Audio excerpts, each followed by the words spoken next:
value proposition.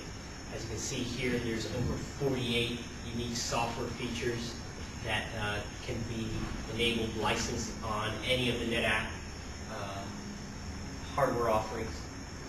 I'm not going to go into every one in detail, but I will go over some of the general areas here of the advanced features. Of course, again, reiterating the key feature that ties almost everything together is they give you that network access protocol, multi-protocol support, so you can service a variety of different host systems, be it NAS, be it IP SAN, be it fiber channel SAN.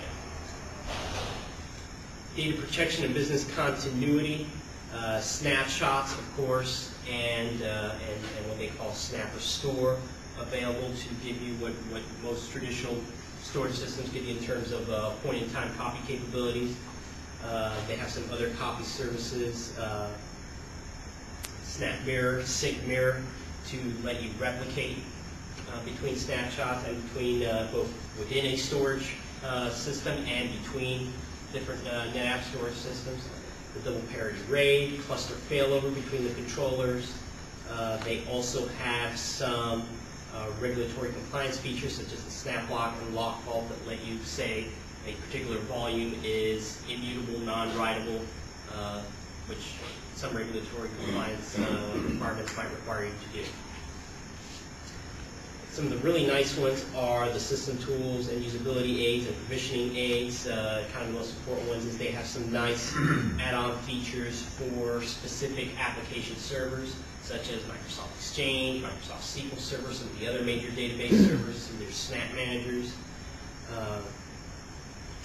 Flex Clone and Flex Vol, which basically incorporate their thin provisioning as well as cloning features, so that it's very easy to adjust your volume needs as needed. Multi-store, which lets you partition a particular NetApp device among different user sets, so that each user sees their somewhat virtualized subset of the file server, and they have their rights to manipulate that, and they can't touch what other users on the system might be doing. Key for a lot of new applications, we are deploying the ASIS block level deduplication. In particular, this is something we're seeing a lot for the new virtual desktop implementations we're doing.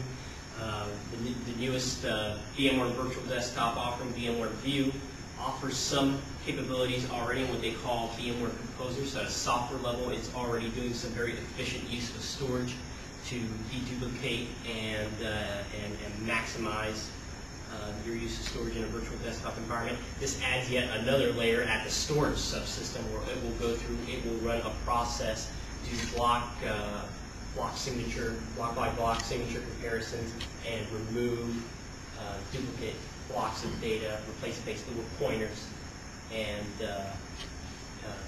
to point back to the original data and keep only a single instance of the data in the storage system. Is that a dedupe free? Is the dedupe software there free, or? It is one of their licensed features. It's one that, at least on all the models I've seen, they tend to include it at no extra charge. It's a no charge feature, but it is one of their licensed features, yes. Okay. And then can the dedupe work on the SAN side as well as on the NAS? Yes.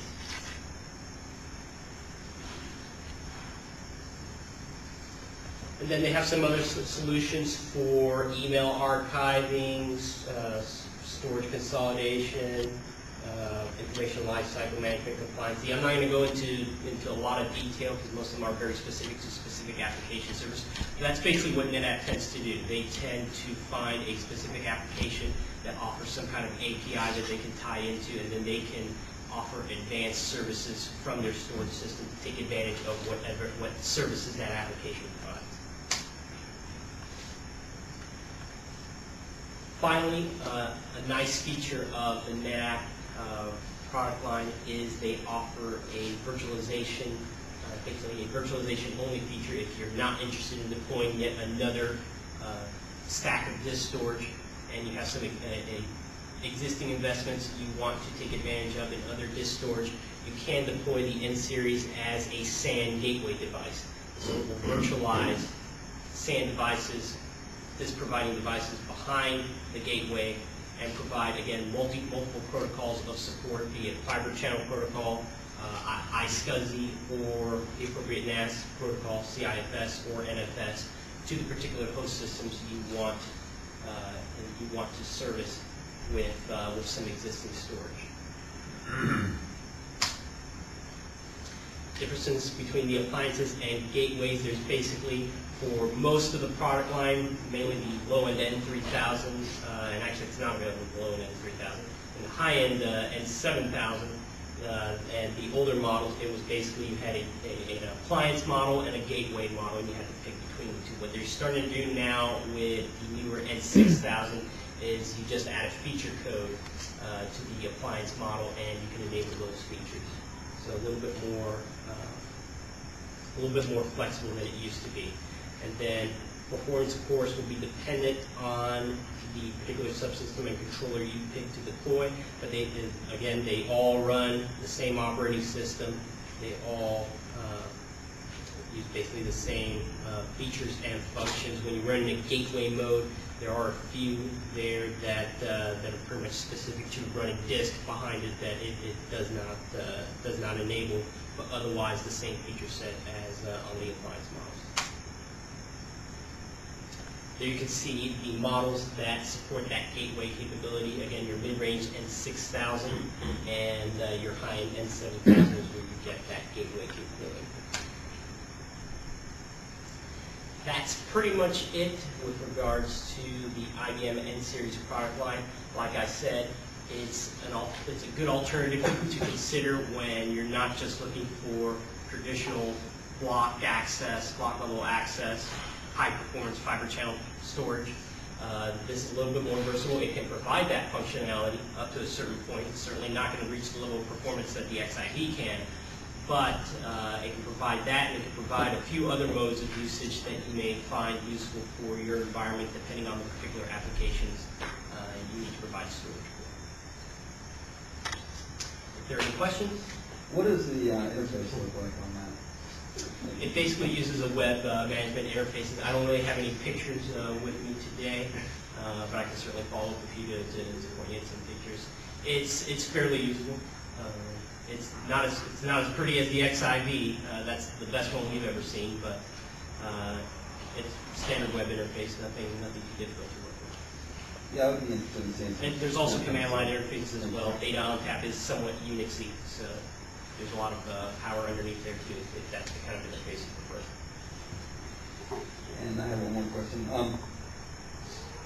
You said the 12U supports up to 1176 gigs of raw data.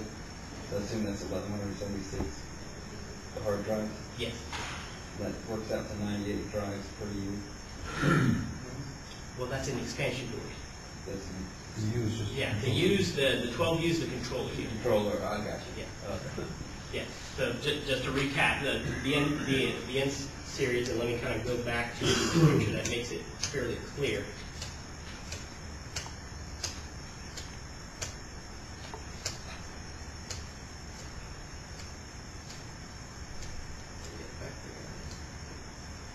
Here we go.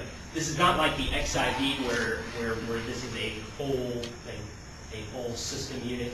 What you basically have here, ignore the low end boxes, but if you look at the mid and high end unit, it's basically this is your controller here, controller unit here. So here's your 12U and here's your 12U for your second controller.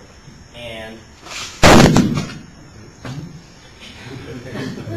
and basically you expand that storage. The high end does not have any internal disk, unlike the low end. You basically attach expansion doors that actually hold your disk. And there's the 4000 model, the whole fiber channel disk, and the 1000 model, the full SATA disk, I believe 14 drives each. And so as you scale up in the controller, you can attach more of these drawers. It's a more traditional architecture where it's not really as modular as the XIV, for example. It's really discrete controller and discrete expansion doors that just hold disk. They don't have any other functionality than just holding disk. The loan ones are a little bit different. They do have some disk bays in that initial chassis. for you here, to you here, of for you here, to you here, of the N3000 line. I believe it's 12 and 20 internal disk. Again, for those low-end customers that don't need to expand, often that's enough to